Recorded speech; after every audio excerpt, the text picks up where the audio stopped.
Today I will be painting a scene from The Boy and the Heron by the legendary Hayao Miyazaki. It is Studio Ghibli's first film in 10 years since The Wind Rises. I've never painted a whole scene from Ghibli film before, and as you may know, they're known for their detailed artwork. So I'm both excited and nervous, but I will try to push my boundary today.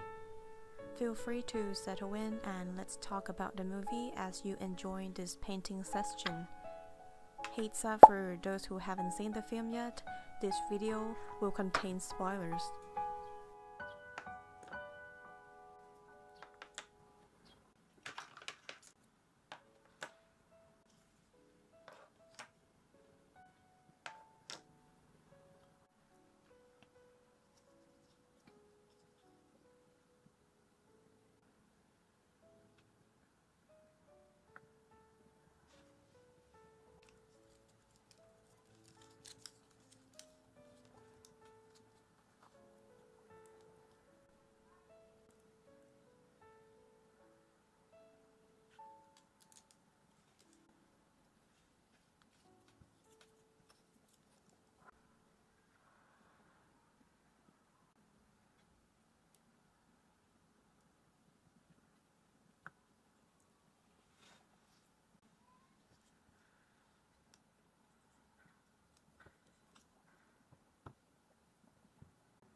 Before anything else, I would like to congratulate Miyazaki-san for winning the Oscar this year for this film. It's a great reminder of his amazing work which inspired people around the world, including me.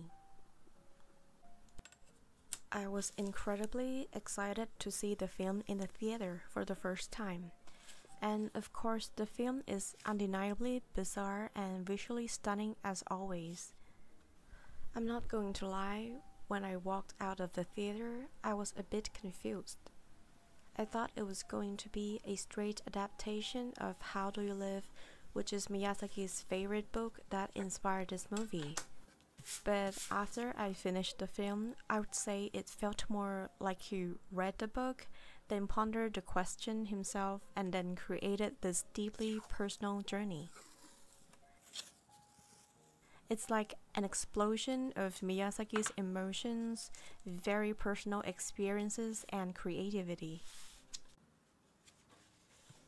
According to an interview I saw, the producer even said that Miyazaki described the film as an autobiography, with characters representing people who have come and gone in his life, which might explain why it doesn't resonate with everyone.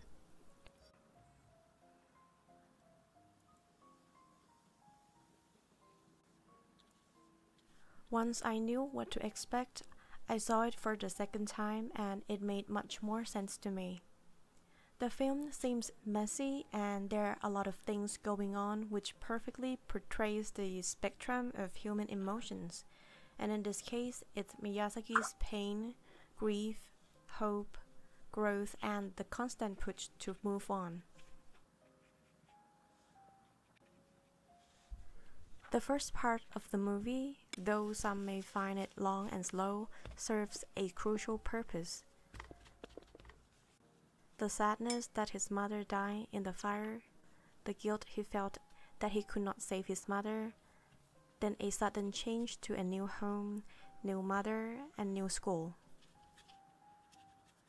All this pain, confusion, and even anger slowly built up inside my hero to the point of self-harm, which we can see later when he hit himself with a rock. His perception started to change after he found the book his mother meant to give him, which is How Do You Live, the same book that inspired the movie.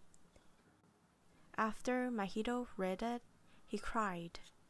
This tells us that he finally understands his feelings and begins to accept the truth.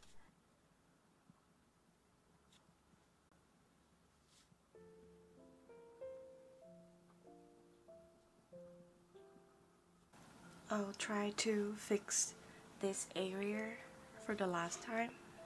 Hope it turns out fine.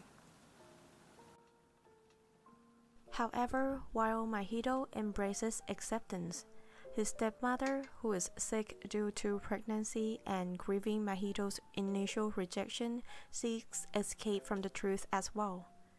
This compels 𝗏𝗏𝗏 to follow and save her. He then went into the tower. When he saw his real mother, he tried to touch her arm, but his mother turned into water. It is shown to us that 𝗏𝗏𝗏 finally accepts that his mother is really gone. This scene then leads us to the second part where the movie takes you to an entirely different world. And then it's basically him trying to save his stepmother, and in order to do so, he meets many symbolic characters along the way. 𝗏𝗏𝗏 later gets offered to be the successor of his great uncle who takes care of this surreal world. But as 𝗏𝗏𝗏 grows and accepts his situation, he realized he needs to save his stepmother and go back to the reality. And before he comes back to the real world, he also picks up a small rock as a memento of this other world.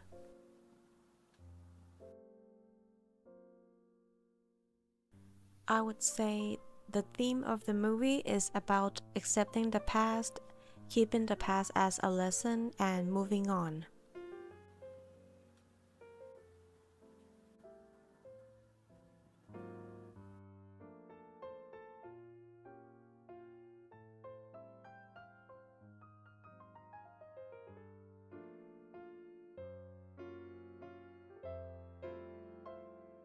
Apart from the main theme, the movie is also packed with many symbols. The heron, for example, represents the force to grow. As you can see, it keeps coming up to 𝗏𝗏𝗏, but he keeps ignoring it and even tries to kill it. It's like 𝗏𝗏𝗏 is fighting with the pain he wants to dive into and the urge to move on. The tower represents grief. It seems like everyone in his family who is grieving all go into that tower at some point.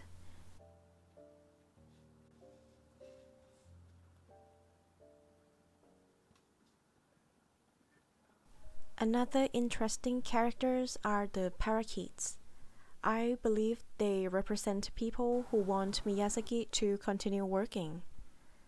And the king parakeet may be people who want to inherit the Studio Ghibli, but can't really take care of the world Miyazaki has built. Another theory I find interesting is about the blocks that the great uncle builds up. He said that he builds up the blocks every 3 days, and this can represent all the movies Miyazaki has released every 3 years. And the fact that those blocks seems like they're about to fall shows how unstable Studio Ghibli is to him. Now let's talk about the great uncle. I assume that he is Miyazaki himself who escaped from the real cruel world to create a beautiful world of his own, but never really found a way to build the perfect and stable world. He wants someone to pass the world on to, but cannot seem to find one. And finally, our protagonist, 𝗏𝗏𝗏. He clearly represents Miyazaki as well. What 𝗏𝗏𝗏 faces seem to resonate with his experience in real life. I personally think that the reason Mahito picked up a small rock back with him is implying Miyazaki is now moving on from the old world he built and ready to try new things with some legacy from the old one. And that's why this time he didn't say that this will be his last film, but he's having a new project. And I will be patiently waiting for it, for sure.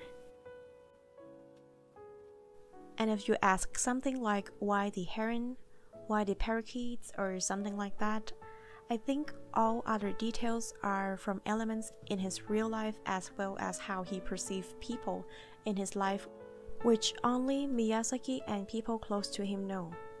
That is also the beauty of his way of storytelling. The deeper I analyzed it, the richer it becomes, and the more I admire Miyazaki's work. Deep meaning movie like this is really fun to analyze.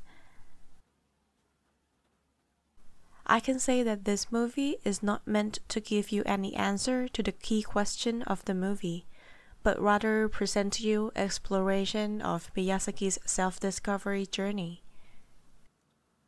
At the end, you're the one who decides, how do you live?